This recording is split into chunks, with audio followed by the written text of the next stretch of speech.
Hello everyone, welcome back to our channel I T and Trade Express. आज हम बात करते हैं निफ्टी और बैंक निफ्टी को नेक्स्ट वीक के लिए हम लोग किस तरह से प्लान कर सकते हैं। तो ये निफ्टी का वीकली कैंडल हमने लगा रखा है चार्ट्स में। तो वीकली कैंडल के हिसाब से ज़्यादा कुछ नेगेटिव दिखाई नहीं दे रहा है। निफ्टी अभी और डाइसी क्लोजिंग दिया है, ना ही बहुत ही स्ट्रेंथ के साथ क्लोजिंग दिया है और ना ही नेगेटिव क्लोजिंग दिया है। क्योंकि लास्ट के आधे घंटे के अंदर मार्केट के अंदर काफ़ी अच्छी सेलिंग आई और उसके बाद में मार्केट समवेयर जहाँ पे ओपन हुआ था उससे थोड़ा सा ऊपर ही क्लोज दिया है फ्राइडे के सेशन को। तो अभी वीकली चार्ट्स के अंदर निफ्टी इतना नेगेटिव दिखाई नहीं दे रहा है। डेली चार्ट्स में देखते हैं। डेली चार्ट्स के अंदर यहाँ पे आप लोगों को दिखाई दे रहा होगा और लगभग नया ऑल टाइम हाई हिट किया निफ्टी ने। उसके बाद में एक साफ सेलिंग आई है। तो एक कैंडल भी दिखाई दे रही होगी इन्वर्टेड हैमर टाइप की। तो अभी हम देखते हैं 15 मिनट में किस तरह से प्लान कर सकते हैं। यहाँ पे दिख रहा है कि बाइंग के लिए अभी हमें थोड़ा सा वेट करना पड़ेगा। 22,000 के ऊपर जो रेजिस्टेंस लेवल था, इसके ऊपर जब तक मार्केट नहीं निकलेगा तो हम बाइंग नहीं करने वाले हैं। 15 मिनट में देखते हैं इंट्राडे के लिए हम कल के लिए किस तरह से प्लान कर सकते हैं। तो 15 मिनट में क्लियरली यहाँ पे दिखाई दे रहा है मार्केट थोड़ा सा एक शार्प सेलिंग आई है सेकेंड हाफ के अंदर और मार्केट वेट कर रहा है अभी। तो डेफिनेटली मंडे के दिन हो सकता है एक ट्रेंड देखने के लिए हमें फिर से मिले। यदि मार्केट किसी भी सिचुएशन में 21,800 के नीचे निकलना स्टार्ट करेगा, लेट सपोज मार्केट 840 830 के पास आसपास ओपन होता है या 860 ओपन होता है और मार्केट 800 को निकालना स्टार्ट करता है डाउन साइड में, तो फिर ये जो गैप पेंडिंग पड़ा है यहाँ पे 700 के पास में 680 700 मार्केट यहाँ तक इजीली मूव कर सकता है। तो हमें प्लान करना है अभी सेलिंग के लिए ही, बाइंग के लिए हम लोग प्लान नहीं करने वाले हैं। जब तक मार्केट 22,000 के ऊपर फिर से निकलना स्टार्ट नहीं करता है तब तक मार्केट को स्ट्रेंथ नहीं मिलेगी। तब तक के लिए मार्केट सेल ऑन राइज बनता रहेगा 22,000 तक। जब भी मार्केट ऊपर जाए कुछ भी नेगेटिव दिखे तो हम एक शॉर्ट की पोजीशन ही बनाएंगे अनटिल अनलेस मार्केट 22,000 के ऊपर कहीं क्लोजिंग ना दे। इसके ऊपर एक बार ट्रेड करना स्टार्ट कर दिया फिर हम बुलिश मोड में चले जाएंगे फिर से और फिर हमें एक नया हाई देखने के लिए मिलेगा। बट अभी जिस लेवल पे मार्केट ट्रेड कर रहा है और जिस हिसाब से सेलिंग आई है लास्ट सेकेंड हाफ के अंदर, उस हिसाब से अभी हम इसको थोड़ा सा नेगेटिव ट्रीट करेंगे। तो हमें जस्ट वेट करना है, फ्लैट ओपन होने के बाद में हम लोग सेलिंग के लिए प्लान करेंगे। वोट इफ यदि मार्केट गैप डाउन ओपन होता है 750 से लेके 800 के बीच में कहीं पे भी गैप डाउन ओपन होता है, स्टिल इट इज़ नेगेटिव और नेगेटिव के लिए ही हम प्लान करेंगे। उस केस के अंदर भी हम लोग बाइंग को अवॉइड करेंगे। तो कल के सेशन के लिए तो बाइंग को तो कम्प्लीटली अवॉइड ही करने वाले हैं जब तक मार्केट 22,000 के ऊपर ट्रेड करना स्टार्ट नहीं करेगा। तो वेट करते हैं, सेलिंग का हमें एरिया मिल चुका है। यदि मार्केट फ्लैट ओपन होता है इसी लेवल के आसपास या गैप डाउन ओपन होता है, उस केस के अंदर हम सेलिंग के लिए प्लान करेंगे।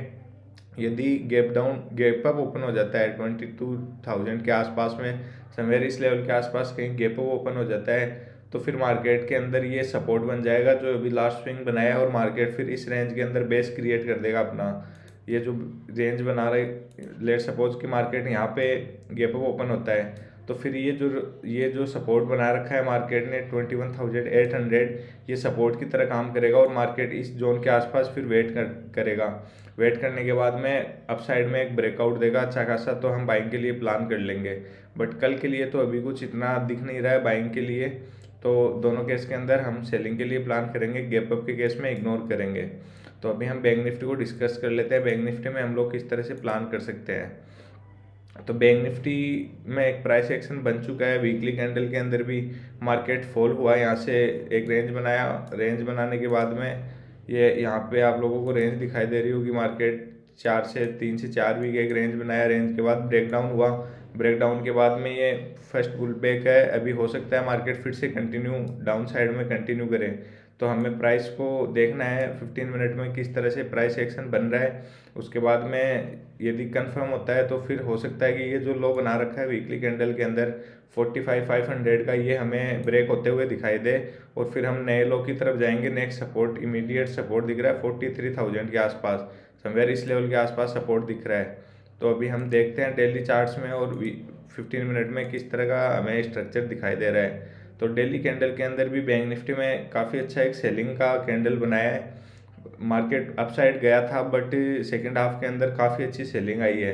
तो अभी हो सकता है कि मार्केट में फिर से सेलिंग कंटिन्यू रहे, क्योंकि डेली कैंडल के अंदर भी जहाँ से ये गैप दिखाई दे रहा होगा आप लोगों को, गैप के लिए बार बार बोलता हूँ मैं, gap act as support and resistance. जहाँ पे भी गैप्स पेंडिंग होते हैं मार्केट के अंदर, वो एक सपोर्ट और रेजिस्टेंस की तरह काम करते हैं।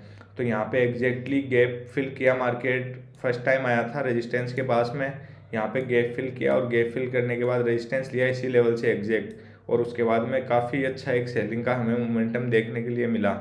तो डेली कैंडल के अंदर अभी थोड़ा सा दिखाई दे रहा है कि नेगेटिव हो चुका है मार्केट। बैंक निफ्टी और 970 के नीचे ये जो कैंडल बनाया है, इसके नीचे कहीं भी ट्रेड करेगा तो फिर हमें एक डाउनफॉल देखने के लिए मिल सकता है। अभी हम 15 मिनट में देखते हैं 15 मिनट में किस तरह का स्ट्रक्चर दिखाई दे रहा है। 15 मिनट के अंदर यहाँ पे लास्ट स्विंग ये थी समवेयर 45,500 600 के आसपास, समवेयर इस लेवल के आसपास स्विंग पड़ी है यहाँ पे।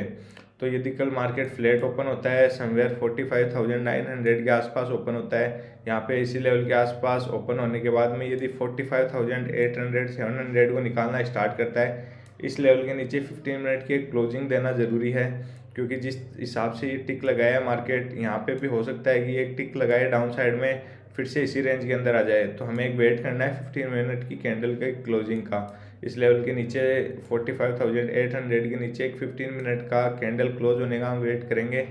यदि कैंडल क्लोज करता है तो फिर हम एग्रेसिवली शॉर्ट के लिए प्लान करेंगे। फिर ये जो स्विंग बना रखे हैं ये बहुत ही जल्दी आ जाएंगे, ज़्यादा टाइम नहीं लगेगा इन स्विंग्स को आने में।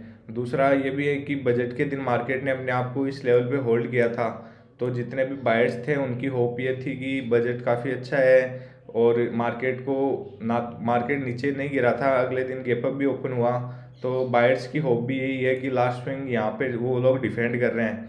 यदि ये स्विंग ब्रेक करना स्टार्ट हुआ तो उसके बाद में कंटिन्यूस फॉल आएगा और यहाँ पे गिव अप कर देंगे। जो भी बायर्स अपना स्टॉप लॉस लगा के यहाँ पे बैठे होंगे, वो लोग जैसे ये स्विंग ब्रेक करने के बाद में इस रेंज के अंदर आएगा तो फिर वो अपना स्टॉप लॉस देख के निकाल देंगे उस पोजीशन को।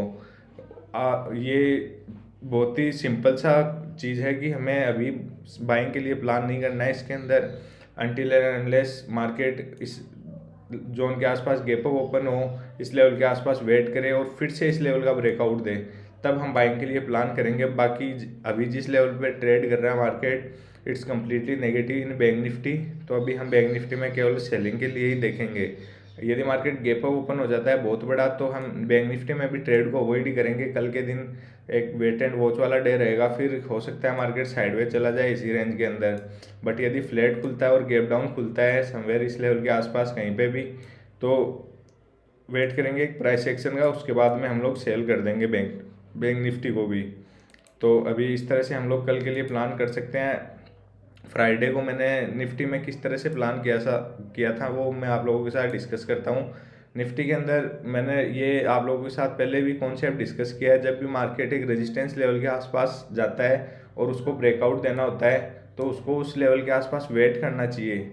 यदि वो कंटिन्यूस मोमेंटम में ब्रेकआउट दे रहा है तो वो ब्रेकआउट सस्टेन नहीं करेगा, और जनरली जो फर्स्ट हाफ का ब्रेकआउट होता है वो सस्टेन नहीं करता है मार्केट के अंदर, क्योंकि बहुत सारे लोगों को प्रॉफिट नज़र आना स्टार्ट हो जाता है। तो हो सकता है वो सेकंड हाफ के अंदर अपनी प्रॉफिट बुकिंग कर ले।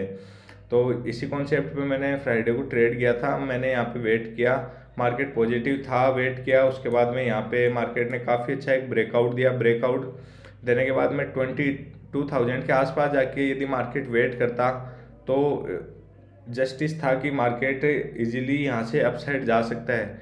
बट मार्केट 3 कैंडल के अंदर ही लगभग ऑल टाइम हाई निकाल दिया। तो ये थोड़ा सा डाउटफुल लग रहा था कि मार्केट के अंदर इस तरह से जो ब्रेकआउट हुआ है ये सस्टेन नहीं करने वाला है। तो समवेयर टॉप पे मैंने शॉर्ट की पोजीशन बनाई थी यहाँ पे समवेयर इस लेवल के आसपास जब नेगेटिव बनना स्टार्ट हुआ तो मैंने शॉर्ट की पोजीशन बनाई।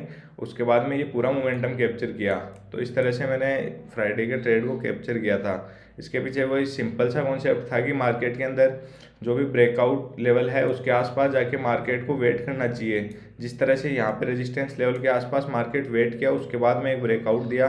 तो ये जो रेजिस्टेंस लेवल थे 22,000 के ऊपर, 22,000 22,100, बट मार्केट कंटिन्यूसली मूव करके इन लेवल का ब्रेकआउट कर दिया। तो ये बहुत ही सिंपल सा कॉन्सेप्ट था जिस पे ट्रेड किया था और काफ़ी अच्छा ये रिटर्न दिया उसके बाद में। तो इस तरह से छोटी छोटी चीज़ें जो होती है उनको हम ज़्यादा इंपॉर्टेंस देके यदि सीखेंगे तो इजीली हम लोग रिटर्न निकाल सकते हैं मार्केट से। तो कल के लिए इस तरह से हम लोग प्लान कर सकते हैं। Thank you.